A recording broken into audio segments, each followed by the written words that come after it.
Abbiamo pensato questo convegno partendo dai bisogni che UNEBA e gli enti sociosanitari di UNEBA ci hanno manifestato, cioè quello di ripensare i modelli organizzativi e reinvestire sulle persone. Per questo anche il nostro corso di perfezionamento, che si chiama Management dei sistemi per i servizi sociali e sociosanitari, punta proprio a questo: riqualificare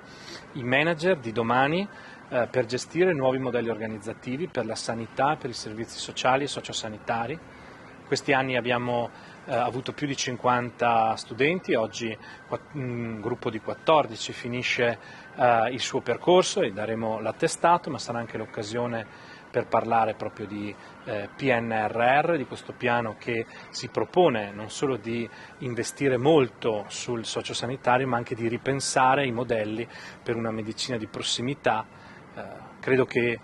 uno degli elementi chiave sarà quello non solo di investire nei muri, nelle strutture, nel rinnovamento tecnologico, ma soprattutto nell'investire nelle persone, e ricordandosi che la mission fondamentale di tutti questi enti è la cura delle persone fragili.